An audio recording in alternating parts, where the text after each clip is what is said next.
Recently, families across the nation have been struck with a shortage of infant formula, and it's causing ripples of misinformation.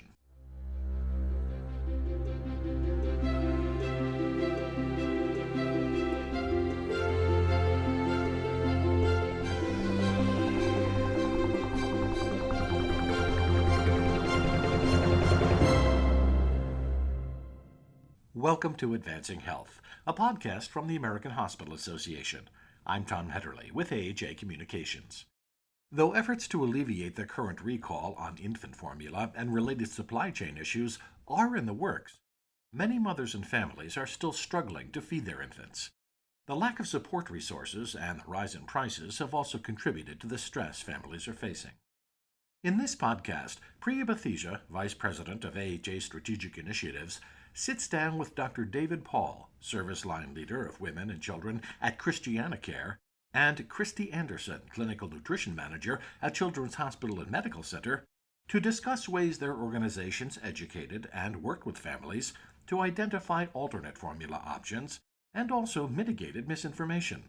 They will also share steps hospitals are taking to manage such instances better in the future. Thank you, Tom. Welcome, Dr. Paul and Christy. Thank you so much for speaking with me today about the critical formula shortage we're facing across our country.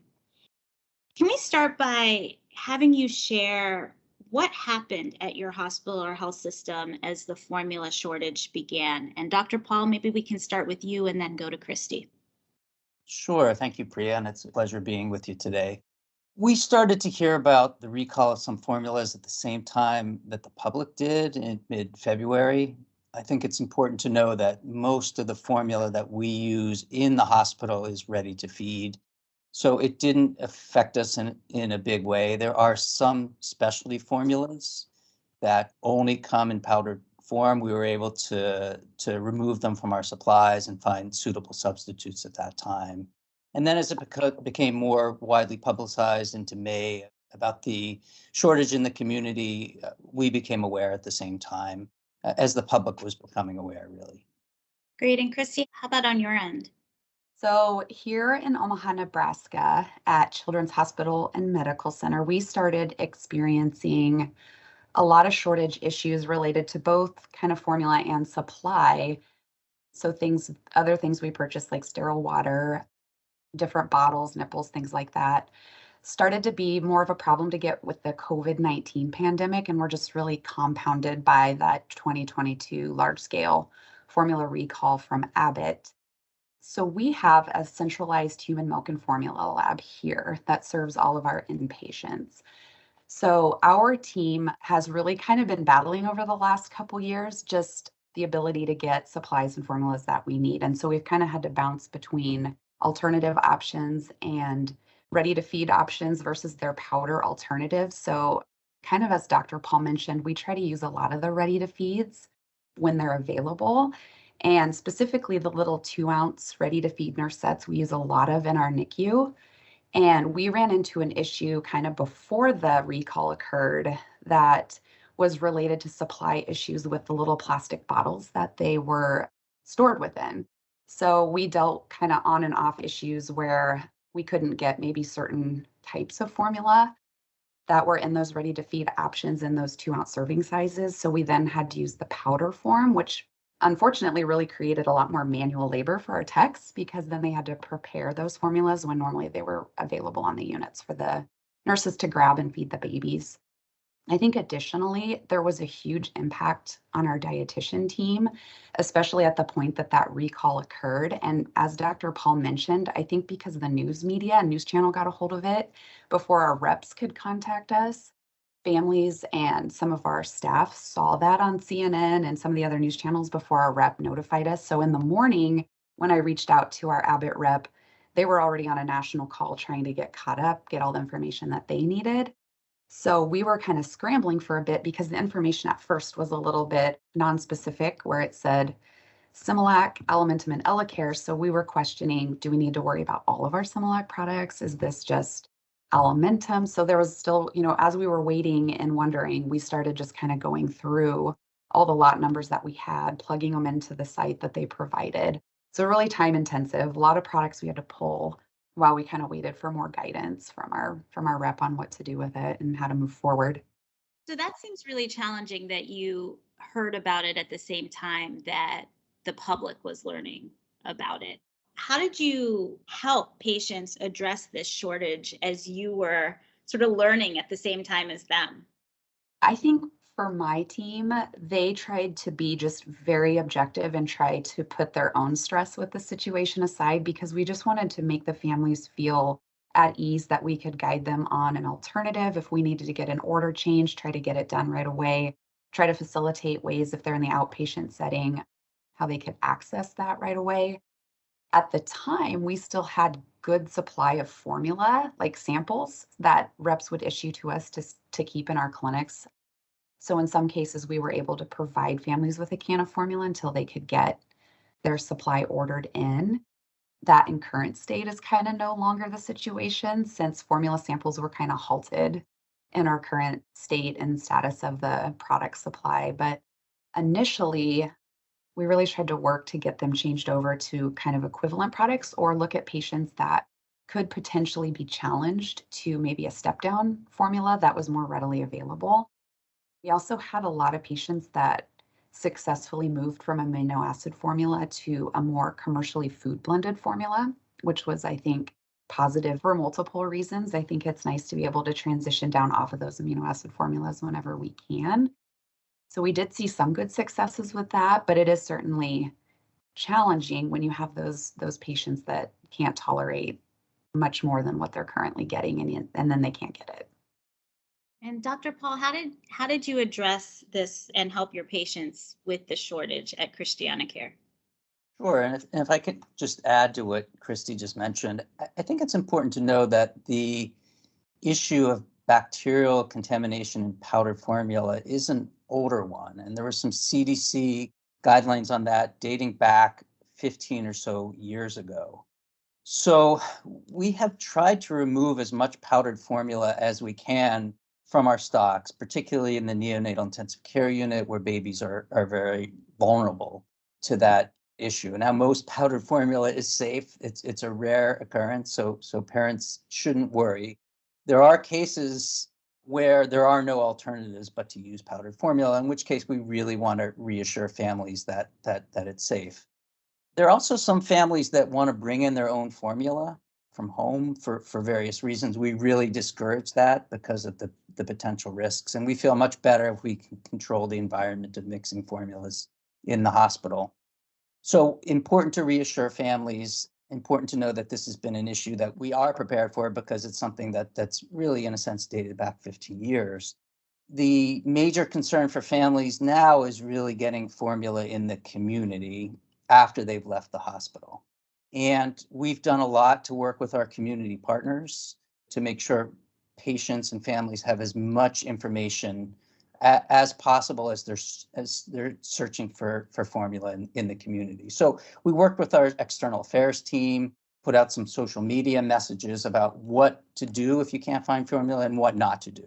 Specifically, don't do things like dilute formula or make your own formula or many other things that families are really compelled to do if they can't find any formula. We also work with our division of public health at the state to come up with similar messages so that all hospital systems in Delaware really were giving families the same message.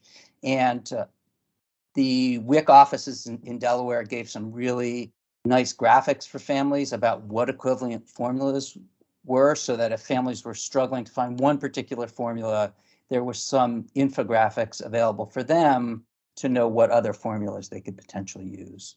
We had our parent education team and lactation team had a warm hotline that parents could call to ask questions and find support. And of course, we want to promote breastfeeding. So for some families who are really on the fence about whether to breastfeed or not breastfeed, promoting breastfeeding at this time is really something that we offered as well. And our social workers have been just incredible in working with families. They would call stores for families to figure out where formula was available, interface with those families. And one really cool thing we're doing now is having a community we're supporting a community formula drive, and our community health workers are working with our hospital system and work with the community to try and get formula available through that system or that mechanism for some families who can't get it at this time. So, as you're doing all of this in real time and trying to problem solve, oftentimes things go well and things present even more challenges that you might have not anticipated when you started. So, Dr. Paul, can you share some of those things that worked well and some of the challenges you encountered? Sure. And I just want to recognize the struggle that families are going through, because I think the struggle was really for the families, not for the hospital systems. I think that warm hotline and direct communication and someone to call and lend support to is something that was really helpful. Again, putting out information for families about what to do and not to do is really helpful. We even got the messaging out through the local news and the local media. The word we're getting now, feedback from families, are things are easing a little bit. I can't speak that that's the case everywhere throughout the country and for everyone. I sure hope that it is. But I think as an anchor institution, we just want to make sure that we're supporting all of our families that leave our hospital system. Great. And I think that's a really important point, that the struggle is for the families and not the hospitals, but the hospital plays a role in helping the families get through this challenge. Christy, other things that worked well on your end or challenges that you had? Yeah, I would just echo Dr. Paul's comments on just the value of sharing a lot of good communication out there on social media outlets or, through different news channels. We definitely did some collaboration there as well.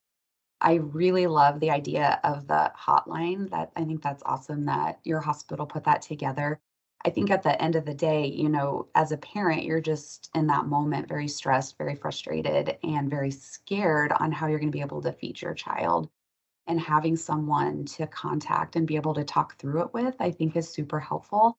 We had a lot of our dietitians involved in a lot of those conversations. I know just this last weekend, our dietitian who was on call received 3 different pages that families had shown up in the emergency department, really distressed, looking for formula and hoping that the hospital could provide it to them.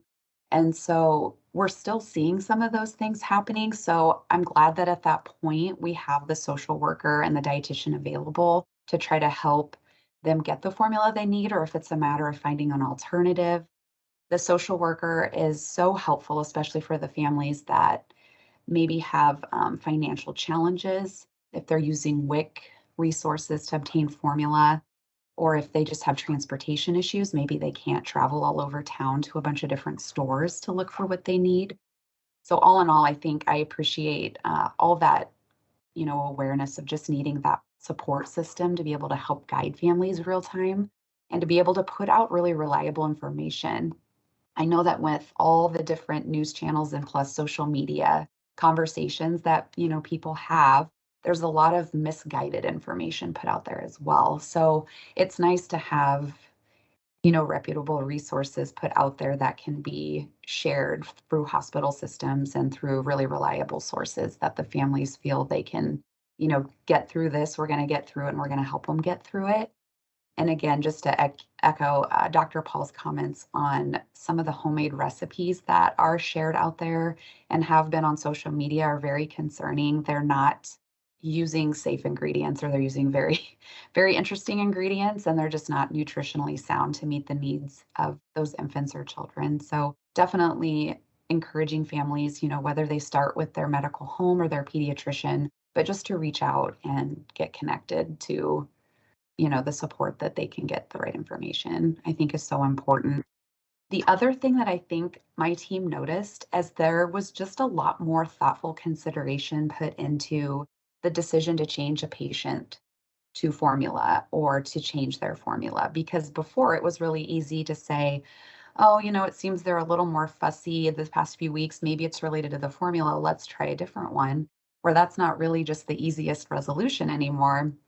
And maybe we need to look at really carefully considering what that impact could be.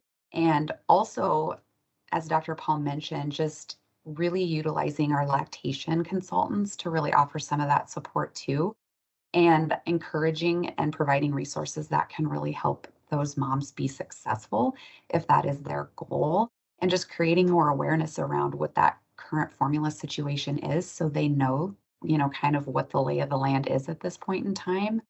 And I don't know what happens, in the prenatal period as much, but I think there's a lot of opportunity to connect to more lactation or other resources proactively. So if we can set moms up to be more successful, I think anything we can do ahead of time is better. So we're not waiting till it's too late and now they're wishing they would have maybe done something differently. If I can add one thing to what Christy said, it is very important to support families. I mentioned the hospital social workers before. They are great resources. Now, not everybody has access to hospital social workers, but one particular population that struggled are preterm babies. They routinely go home on formula that's a little bit different, higher in calories, higher in some minerals like calcium and phosphorus. And it's important for them to know that over a short period of time, they can probably use standard formula. Over the long term, that premature formula is probably much better. However, our social workers have been able to connect some of the families with some of the formula companies to directly get, in a pinch, some of that preterm formula. So again, want to shout out to them as a resource that have really helped families throughout this crisis. That's wonderful. And as someone who doesn't have kids and hasn't had to worry about formula, it's really interesting to hear you all talk about this issue because I just assumed there was one kind of formula. I didn't realize there were different types of formulas for different babies. And so really interesting to hear how this formula shortage has had an impact on various aspects of feeding for newborns. So, Dr. Paul, you mentioned that we're sort of moving out of this crisis phase, perhaps in some areas around the country related to formula shortage. So, moving forward, are there any takeaways from this experience that you think can be used in the future for other shortages or challenges that may come your way? And Christy, maybe we can start with you on this one. I think we have just really learned the value of being as proactive as we can versus reactive. There's a lot of different things that you can try to anticipate as best possible and kind of have some kind of a framework in mind. I think of, in a hospital system, we have lots of downtime procedures because everything doesn't always work the way it's supposed to work. So what do we do if we don't always have the resources we need? I think having communication outlets and being able to put together quickly groups of people that need to be collaborating to push out the most important information through the best outlets that we can get it out internally and externally is so important. Knowing that we're going to be sort of battling and kind of combating a lot of the social media discussions that are going on that can be really, really good, but they can also be totally misguiding our families sometimes in our community. So just making sure we can try to be proactive and when something is coming up, trying to really figure out how we can get on the front side of it, not only just within the organization, but within our community as well. And Dr. Paul, how about from your perspective? Yeah, and I think I mentioned before that maybe things are easing. I hope that's the case. That's certainly anecdotally in our area the case. And I hope that's the case for families throughout the country. I know there's a lot being done at the federal level to try and ease the shortage. And I think that's the key. I think there are a lot of lessons learned here, as there were in the pandemic, that we have to be, as Christy said, ready for these kind of occurrences. I think there are lessons learned federally about the supply chain, and there's lessons that we've learned in the hospital about supporting our families. And I mentioned breastfeeding before. It's another reason to consider breastfeeding. I know that there are some families that can't breastfeed or who are not interested, but it is something to consider for families who are having a baby or having a baby in the future. And I think at the hospital level, people should just know that we are going to do our best to support them in the hospital and as they transition home. Wonderful. Well, thank you, Dr. Paul and Christy, for sharing how your organizations are managing this infant formula shortage and really working to support the mothers and families that you serve in your communities. And to our listeners, thank you for joining in today. Have a great day. For any hospital needing either normal formula or specialty formula, reach out to Abbott Nutrition at www.abbottnutrition.com/metabolics. And for latest information on formula supply and tips, visit www.fda.gov.